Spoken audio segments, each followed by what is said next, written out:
Hola, es un gusto estar el día de hoy con una figura sin duda mundial, el profesor Noam Chomsky. Él ha sido distinguido por la Universidad Nacional Autónoma de México con el doctor honoris causa en 2010, cuando cumplimos 100 años de ser Universidad Nacional. Es un reconocido lingüista, considerado por algunos como quizá el lingüista más importante de los últimos 60 o 70 años, y también es un pensador político, un analista de la realidad y de la vida, no solamente de los Estados Unidos, sino mundial, por la cual también es muy reconocido. Es autor de innumerables libros, más de 100 libros, more than 100 books, yes.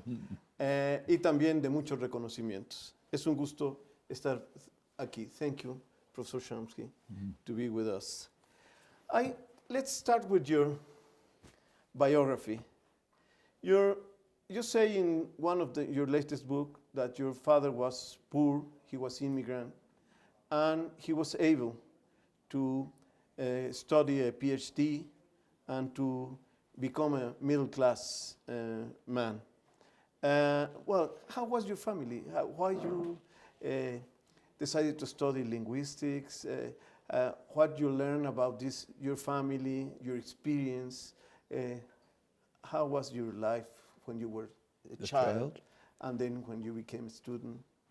Well, actually, my father came from a small village in the Ukraine, Shtetl, a little village, which was full of mud and medieval, basically. And he emigrated in 1913. He was 17. It was mainly to escape the Tsar's army, which was virtually a death sentence for Jewish boys. And came across in steerage, didn't know any English, no money. Got a job in Baltimore as sorting rags in some kind of a company. And anyway, pretty soon he learned English. He managed to go to college, ended up with a PhD, became a scholar. Of course, I didn't know any of this when I was a baby, but learned about it later. You follow him as a... Well, a lot easier for me. I grew up in a middle-class family. My father was he actually directed Jewish education in the city of Philadelphia. He was a recognized scholar. One of the first, I was old enough to read his doctoral dissertation when it came out. It was a study of a 14th century Hebrew grammarian, which had a history of Semitics was in it. And I sort of learned this as a 9 or 10-year-old child. And he was influential? Pardon? He was influential in your interest to study linguistics?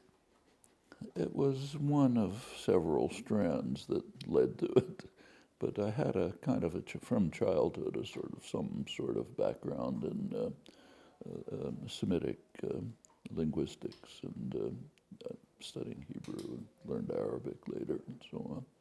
And that's why you study Not linguistics? really. It just many things came together. Actually, I was a 16-year-old student in college, and I had looked forward very much. I went to an academic high school, which was extremely boring. I was looking forward to a college which had all kind of exciting descriptions of courses, and I took one after another. Each one was extremely boring. I was almost ready to drop out when I happened to meet, through other connections, political connections actually, a very impressive person who turned out to be the leading theoretical linguist in the country, maybe the world, Zelig Harris. But our connections were through our common interests in kind of radical politics. At that time, it was a lot of it was concerned with what was in Palestine, and there was groups which were then called Zionist, or now called anti-Zionist, which were opposed to the idea of creating a Jewish state, wanted a Jewish Arab socialist commonwealth in Palestine, which I was interested in as a child. He had been involved in as a leading intellectual figure and activist, and he suggested that I take his graduate course in linguistics. I took that and then started taking other graduate courses. I never really had an undergraduate education. And your political thinking, the roots of your political thinking. Many people say you are an anarchist, or they say you are an anarchist socialist, but beyond the level, how can you describe your main I think ideas? Well, these terms are very vague and have many different applications, but there is a strand of thinking that grows out of classical liberalism, has much deeper roots, of course. It foundered with the rise of capitalism, which was inconsistent with, I think, with classical liberal ideals. And out of this complex, there emerged a stream which is one of the main streams of anarchist thought and action, which is fundamentally committed to an essential principle that structures of hierarchy and domination of any kind have no self-justification. The assumption is they're unjustified. They have to demonstrate that they are justified. The burden of proof is on any form of control, domination, authority. And when it turns out that the justification cannot be given, which is usually the case, then that structure should be dismantled as a step towards a more free and just society. And that holds from everything from personal relations to international affairs and everything in between. And I think that's the core principle of the anarchist thought that developed out of the Enlightenment and classical liberalism. And I think it's a guiding principle that can be applied over and over again to all sorts of situations. And from childhood, that I was kind of interested in these ideas. The anarchist revolution in Spain in 1936 was of particular interest to me. By the time I was 11 or 12 years old, I was spending a lot of time in anarchist offices in New York and Freie Arbeiterstimme, the Yiddish anarchist movement. In those days in New York, I don't know if you know New York City, but Union Square and down south, 4th Avenue, were full. It's now all gentrified and big buildings and so on, but then it was small stores, secondhand bookstores, many of them run by emigres from Spain. I found those anarchist emigres from Spain. I picked up pamphlets, talked to people, learned things. Still have a lot of the pamphlets. But do you think, for example, do you think that something has been improved after liberal democracy, or it's just another way of domination? I think if you look over the long stretch of history, you find fairly consistent progress. There are periods of regression, of course, but many things that we now take for granted were considered unthinkable not very long ago. So I think over time there's a consistent tendency towards, as Martin Luther King put it, bending the moral arc of the universe towards justice. Slowly, sometimes it bends back, but over time I think one can see this tendency in human affairs. But for example, in your book of Requiem for the American Dream, it seems to me that you are saying today we are living in some way, how can you say, a period of decline? of a the period of regression, but I think it's a dip in a long-term tendency. And I think we're now seeing resistance to it developing in all sorts of ways. Some of them constructive, some destructive. But out of this could come, can't be sure, but could come a new enlightenment. After this crisis, after the period of regression, which is, we can time it. It's socioeconomic policies were instituted pretty much globally around a generation ago, roughly 1980, all over the world in one form or another. In Latin America, it was the imposition of the structural adjustment programs, which essentially terminated growth and development in Latin America for several decades, lost decades. Then began to pick up again later, still other problems and regression in the United States. It's the same in Europe. In the United States, if you take a measure like, say, just real wages, how much does a person earn? It's been pretty stagnant for about 30 years. There has been growth, but it's gone into very few pockets. So very high concentration of wealth, pretty much stagnation for much of the population. The sense that each generation does a little better than the last, and if you work hard, you'll get ahead. That's been killed for many people, not just here, Europe as well, taken other forms in Latin America and Africa and so on. So there's a world that's not even. Things develop in complicated ways, but this tendency is striking around much of the world, and it's related, I think, to the so-called neoliberal policies that were instituted that were directed towards undermining social and collective commitment and responsibility, throwing people into a labor market in which they had few rights and could not organize. The policies that concentrated wealth, cutting taxes for the rich, all sorts of others, have led to very naturally towards an effect on, it sets off a vicious cycle.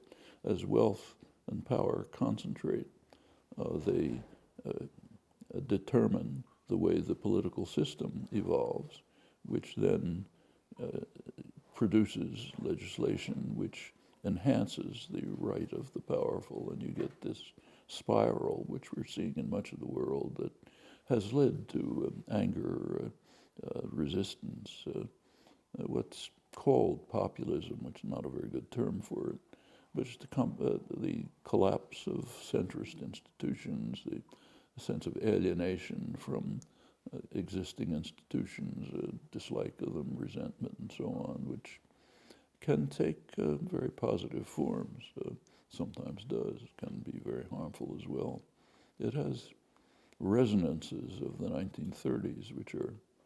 You don't think that a new form of populism, right populism, could arise out of this crisis? Well, populism is a strange term. There was a major populist movement in the United States in the late 19th century. It actually developed, it was a movement initially of radical farmers, independent farmers who were joined together to resist the control over their lives by northeastern capitalists, merchants, banks, and so on, which controlled the credit, the marketing, everything for the farmers, and was leaving them in great distress. And they organized to develop their own systems, independent systems of production, of distribution, and so on. And it became a major movement. Texas, Kansas, all through the Midwest. It began to link up with the rising labor movement. This is the early stages of the Knights of Labor movement. And others.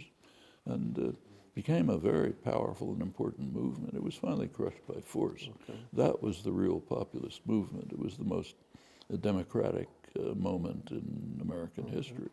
What's now called populism is just resentment and anger. That's something quite different. Not populism. Oh, yeah. Okay.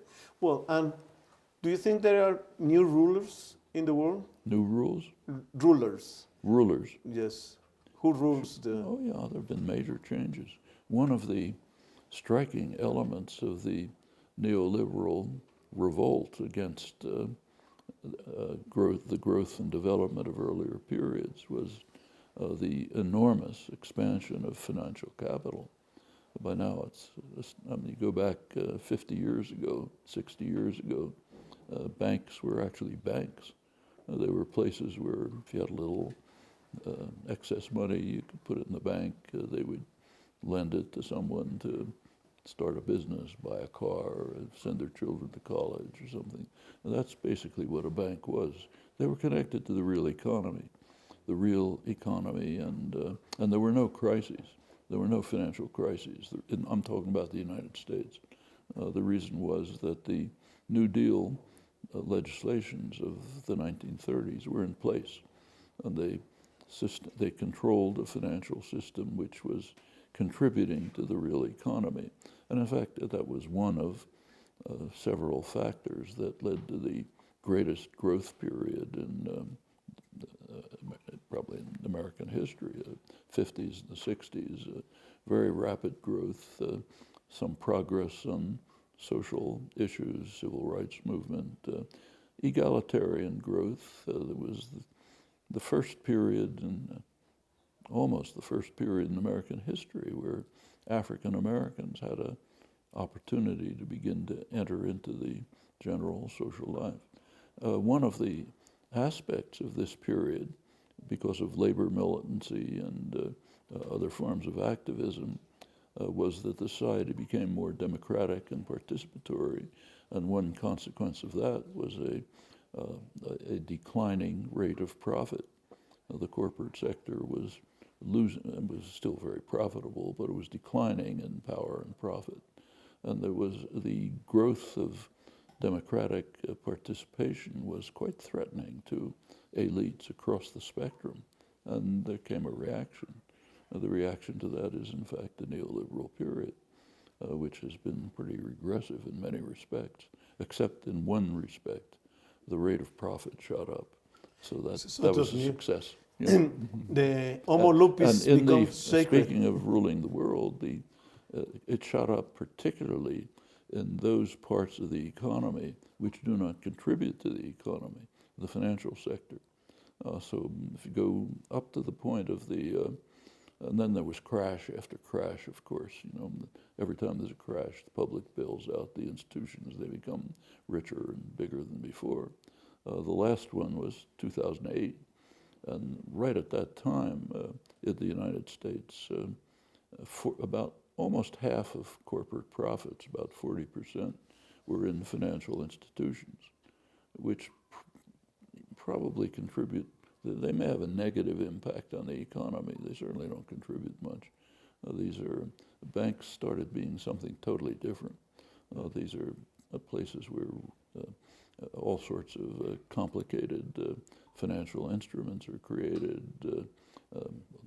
All kinds of transactions take place, very rapid trading, huge amount of speculation. It's kind of interesting that economists haven't studied it very much, but the few studies that exist suggest that it has probably a negative effect on the economy. You can see it in particular corporations. So take the biggest corporation in the world, Apple Computers. As it grows, its funding internal to the corporation, its funding for research and development, developing new products, declines, and its funding for financial manipulations and transactions increases. This has happened across the corporate sector because it's more immediately profitable. Bonuses are bigger, so it means that in the longer term, research and development will shift somewhere else. These are tendencies that are part of the financialization of the economy. Same happened in Europe, same's happening elsewhere.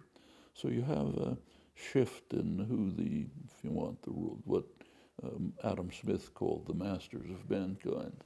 The masters of mankind are somewhat shifting in composition and much less, participating far less in the real economy.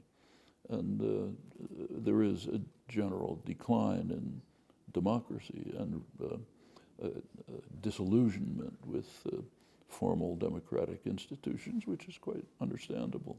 It's very striking in Europe. So if you're, say, a citizen of Italy, you may vote in formal elections, but even if Italy itself was 100% democratic, wouldn't matter much, because the decisions are being made in Brussels, not in Rome. Yeah. And they're being made by unelected officials. The European, the Troika, as it's called, the International Monetary Fund, which Italians don't vote for, of course. It's pretty much a branch of the U.S. Treasury Department. The European Central Bank and the European Commission, which is unelected. That's where the basic decisions. The people who decide are not elected. The people who decide are not elected. No, they're unelected, and it's led to what's called populism. But I think some better name is needed. It's an amalgam of resentment, anger, recognition of loss of rights, loss of opportunity, much of which is quite realistic. There's no economic justification for it. In fact, if you take a look at the International Monetary Fund, the IMF, it's kind of interesting. Their own economists conclude that these austerity policies are harmful, but the political actors within the institution support them. And it's led, especially for Southern Europe. And let me ask you another subject you are interested, the intellectuals. You have written about the intellectuals. In the 70s, you wrote about the intellectuals, and now you published this year a book about the intellectuals. And you consider that they have a responsibility. And it's very interesting because you say most of the intellectuals are not critical. Also, there are critical intellectuals. But what game can play the intellectuals today? Well, or are playing? The very concept of intellectual is a pretty strange one. Suppose, say, in university, there's a scientist, say a physicist, who won the Nobel Prize and spends 60 hours a week working on his scientific problems and so on. We don't call him an intellectual. Suppose the janitor who cleans the room where he works happens to be self-educated, very astute, thinks about social and political issues, has interesting ideas, participates in labor activism and social activism. We don't call him an intellectual. The people we call intellectuals are this category, or people with a certain degree of privilege, who, whatever they become do, public, or they somehow deal with or claim to deal with issues that are significant for human affairs. Those are the people we call intellectuals. They may not have anything to say. Maybe the janitor who cleans the floor knows more than they do, but they're the intellectuals. But then there's a general, going back to the question of responsibility, there's a very general principle that holds for everyone. The more opportunity you have, the more responsibility you have. And since intellectuals, by definition, are people with a certain amount of privilege, privilege confers opportunity, which confers responsibility. Then comes the moral issue of what you do with your responsibility. You have a moral commitment to use the advantages that you have, which society has granted you, be a constructive citizen of the world, to contribute to justice, to freedom, to progress, and so on. If you have another choice, the other choice is to serve power. In fact, you can be what Henry Kissinger described as the best intellectual. The person, he's very frank and honest about it, said an intellectual is a person who can articulate clearly the interests and concerns of the people in power. In other words, you serve the powerful as someone who can formulate for them the interests and concerns that they have. Doesn't matter about anyone else. That's one conception of an intellectual. Another is the conception of a person who uses the privilege and opportunity that they have to meet the responsibilities of any decent human being. It's the same for everyone, but intellectuals happen to be in a particularly privileged situation, have opportunities that others don't have. So the responsibility is greater. And you can follow Kissinger's avenue, or you can follow the avenue of, say, Martin Luther King, to pick one. But do you think that in these 30 last years, the intellectuals play a role in changing all these ideas about power, economy? No, they play a very important role. Huge role. Take the George W. Bush administration or the Kennedy administration. They were staffed by intellectuals, and the policies that developed, they called themselves, in fact, the best and the brightest during the Kennedy years. In the Bush years, it was the neoconservative intellectuals, and we can see what they achieved. But what happened with all intellectuals, these critical intellectuals of the 60s and 70s? And right up till the present. What happened? Because they were more popular. No, they weren't. They weren't? No, the critical intellectuals of the 1960s were persecuted, were attacked by government programs, the marginalized. Take, say, the Vietnam War. Yeah. The respected, in fact, but George Bundy, who was the national security advisor for Kennedy and Johnson, the former dean of Harvard, head of the Ford Foundation, leading intellectual figure, had an interesting article in Foreign Affairs, the main establishment journal, about 1968, when the anti-war movement was really developing. And he discussed the role of intellectuals. He said there were serious intellectuals, the ones who were called at the time technocratic and policy-oriented intellectuals. They're the ones who were following Kissinger's model. They articulate the interests of people in power. Then there were the sort of bad people, the value-oriented intellectuals. He called them the wild men in the wings, the people who even go so far as to question the motives and goals of people in power. They're the bad people. We got to get rid of them. Those are the critical intellectuals.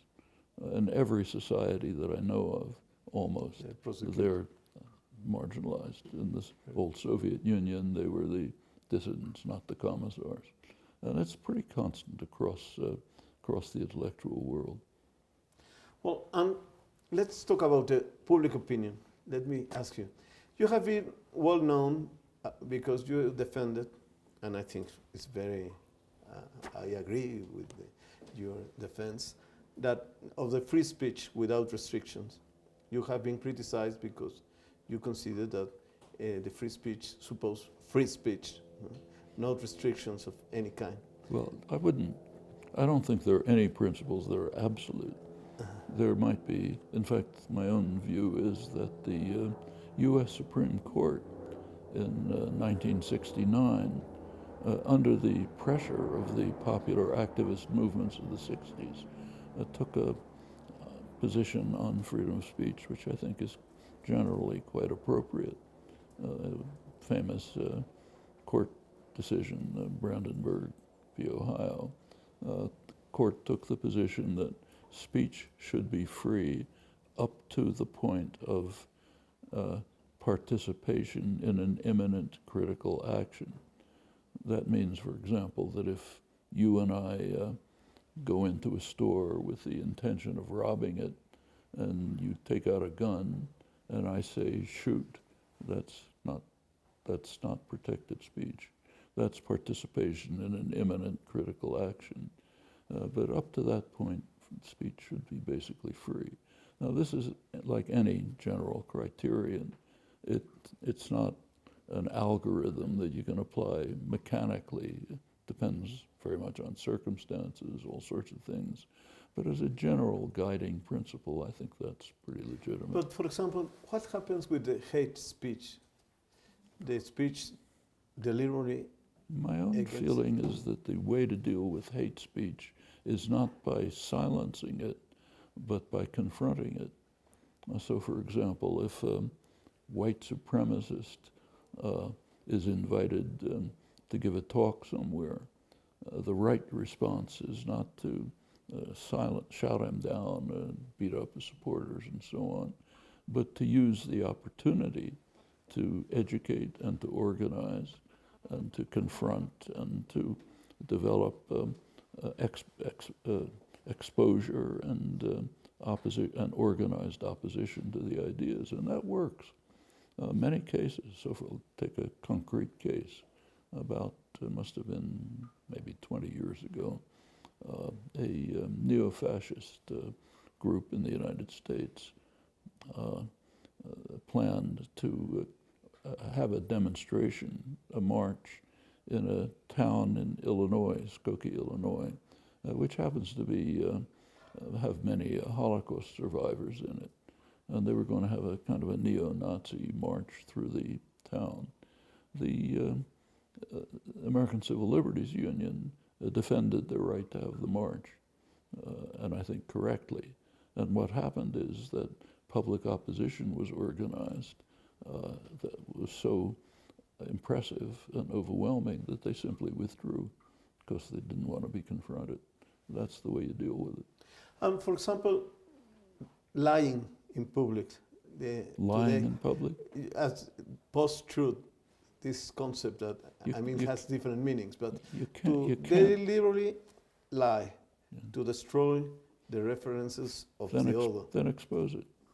It doesn't do any good to have the state, to give the state. Notice if you ban free speech, you're giving the state the power to determine what's true. And we know exactly where that leads. So let them lie. Let them lie. If even people the lie, then expose it. Don't bring in the police to tell them you're lying. And don't you think that sometimes these are strategies to destroy the public opinion? Oh, sure. In fact, we have huge industries which are devoted to controlling public opinion. It's called the public relations industry, the advertising industry. Its commitment is to control and manipulate public opinion. Should we ban it by law? Should we ban one of the major industries of the world by law? Because it is committed to controlling and manipulating public opinion and does so very effectively. It drives people towards subordination, towards marginalization. And in fact, it says that that's what it's doing. You go back to the origins of the public relations industry when people were more frank and honest than they are about it now. They said that the goal is to direct people to the superficial things of life, like fashionable consumption. Actually, I'm quoting from the business press. And if we do that, they'll leave us alone. They won't bother us. The conceptions, which incidentally were held across the spectrum by liberal intellectuals, Walter Lippmann, others, the conception is that I'm actually quoting now, the public are stupid and ignorant. They're outsiders. The intelligent men of the community that's us, should determine and control policy, and we should be protected from the trampling and the roar of the bewildered herd of people. Now, in a free society, they're allowed to vote unfortunately. But we have to make sure that they are under control. You take Reinhold Niebuhr, one of the leading theologian, intellectuals, highly respected by the liberal community. His view was that you have to, people are stupid and ignorant, you have to provide them with necessary illusions and emotionally potent simplifications to keep them quiet and in the background and not disturb us. Those are fundamental principles of what we call liberal democratic society. Should they be banned by law, or should they be exposed and confronted? I think the answer to that is quite clear. First of all, they control the law, so you don't have to ban that by law. Very good. Well, and I want to go back to these strategies of the corporation you were talking about. What about, have you been several times in Mexico? You have, I think you understand very well the situation of Mexico today with NAFTA and all these kind of things. How do you see Mexico and the global economy and the situation of countries like Mexico and Mexico? Well, we have objective information about it. Since NAFTA, Mexico has had one of the lowest growth rates in Latin America. NAFTA was designed in such a way as to undermine and destroy Mexican agriculture. Mexican campesinos may be very efficient, but they cannot possibly compete with U.S. agribusiness, which incidentally doesn't work by free markets. It's very highly subsidized by the state.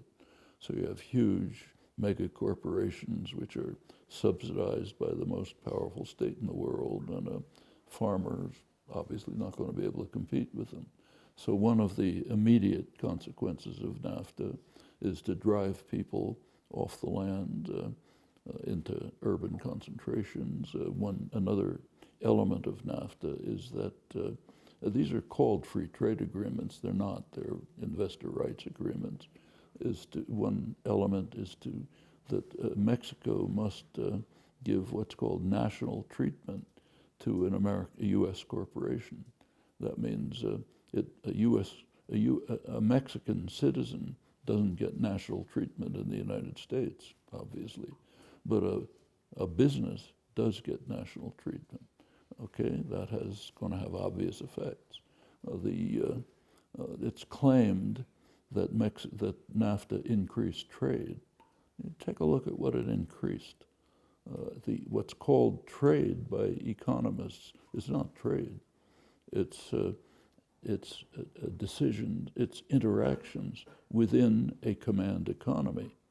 So, for example, if a Ford Motor Company produces parts in Indiana, sends them to northern Mexico to be assembled, and then sells the car in Los Angeles.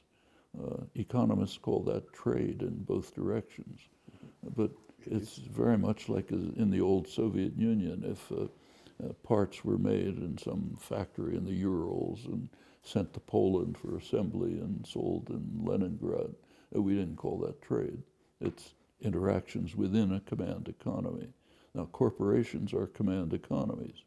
Now, they have, by now, since the 90s, NAFTA's one part of it, global supply chains, which involve interactions inside the mega corporation.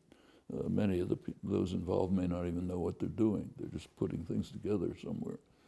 Apple computers, for example, the design and development in the United States. The assembly is in China under the control of a Taiwanese corporation, which is a subsidiary of Foxconn. Meanwhile, they set up their office in Ireland or in the Jersey Islands, so they don't have to pay taxes. And this is called free enterprise and trade. So when you look at the figures for trade across borders, it's extremely misleading. Corporations are secret institutions. They don't tell us what they're doing. And it's very hard to get details about their internal operations. I mean, you know, the government can do it under subpoena power if they investigate. Otherwise, you use indirect information. But it's probable that about maybe 50% of the so-called trade between Mexico and the United States is not trade in any serious sense.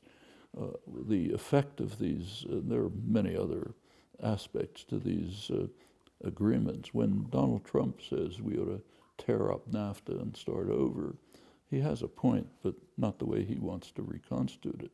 There are very interesting proposals that are coming out, mostly from Canada, about how to reconstitute NAFTA. One of them proposal is that in Mexico, company unions should not be permitted. There should be a freedom for independent unions to develop, not under the control of the companies of the government. That should be an element of NAFTA. Another proposal from Canada is that the laws in the United States, which are designed to undermine and destroy unions, should be abolished. There's what are called in the United States right-to-work laws. This is the age of Orwell. Doesn't mean right to work. It means right to destroy unions. These are laws which allow a worker in a plant to have protection from the union, but not pay dues to it. That's called right to work. It's obviously designed to destroy unions. It's probably now going to become federal legislation. The latest, the Supreme Court was split on this issue, but with the new appointment by Trump, it'll probably go to accept it. The Canadian proposal is to change NAFTA, to institute in NAFTA principles which ban these measures designed to destroy the opportunity for working people to organize for their rights. Of course, this never gets reported in the United States. You're a responsible intellectual. You don't talk about things like that. But these are directions, and these and other directions are ways in which NAFTA could be reconstructed. They could be reconstructed in accord with the ideals of the man who's honored as the founder of modern capitalism, Adam Smith, who was quite anti-capitalist, in fact. And if you look at his own writings, what he says is he's generally opposed to regulation by the state, should allow the market to function. But if regulations are instituted for the benefit of the worker, then they could be legitimate. So fine, let's do that. Let's have regulations in benefit of people, not private concentrations of power. NAFTA could be reconstructed along those lines, and it could be an effective way of organizing interaction among several countries for the benefit of their populations, and not for the benefit of investors and private corporations. These are all possibilities. Don't you think that this is not possible? It's perfectly possible. I'm going to ask you this. Because of globalization, for example, China, it was supposed with NAFTA that investments of the corporations in Mexico should come to Mexico. And then they went to China, or they go to Vietnam, or they go to other, they are speculating with the low wages. Who makes those decisions? Well, the corporations and the and this. I'm not defending. Yeah, I understand. I want to say, if we simply ask ourselves who makes those decisions, then the answer is obvious: the banks, the board of managers, and so on. But why should they have the right to make the decisions about where things are produced and distributed? Why not the workforce? Why not the community? No, I agree with you. Okay, I am just questioning if they are now in conditions to impose this kind of... Fine, then let's change the institutions. Institutions have been changed in the past. Until pretty recently, slavery was considered legitimate. That was a major institution. In fact, it was the major institution. If you look at industrial development, industrial capitalism, England and the United States, later Europe, it was very heavily based on slavery. The early industrial revolution it was based on cotton. It was textile production, required cheap cotton. How do you get cheap cotton? By the most vicious system of slavery in human history. That's the origins of modern industrial capitalism, of modern finance. That's how the banks developed, commerce, retail. It was all based on, again, literally the most vicious system of slavery in human history. That's called free market capitalism. I mean, if we look at the actual history and compare it with the doctrines and ideology that people are told, the gap is extraordinary. And going back to the role of intellectuals, yeah, it's their role to expose this. They're in a position to do it.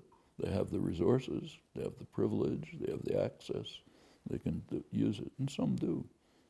And you think that, for example, the media are not also under control of corporations and they are, TV medias? They are corporations. They're not under the control. Like New York Times, Washington Post, major corporations, parts of mega corporations. I mean, a lot of the work they do is extremely valuable. First thing I do in the morning is read the New York Times. You know, it's an indispensable source of information. Yes, but within a framework of ideology and doctrine that determines what is considered worth reporting, what is not reporting, how you describe it, and so on. So, for example, what we've just been talking about, in my opinion, ought to be headlines, but you have to search to find it. Mm-hmm. You came here to talk about today's environment. How do you see this? It's a real crisis. The evidence is quite overwhelming that we're moving towards a situation in which organized human life in anything like the form that we know will be impossible. I mean, take something simply because of the use of fossil fuels. If fossil fuel use continues at anything like its present level, we can expect the sea level to rise several meters, probably within the lifetime of our children. Can you imagine what life would be like if I'll just take the prediction of the National Climate Commission in the United States. It's a pretty conservative outfit. A couple of weeks ago, they came out with their projections for the next coming years. One of them is that at the current level of fossil fuel use, the sea level will rise more than 2 meters, may rise more than 2 meters, there's some uncertainty, but before the end of this century. Just think what the world would be like with 2 meters rise in sea level. You can ask what Mexico would be like, yes. But ask what Bangladesh would be like. It's a flat coastal plain with hundreds of millions of people. What happens to them?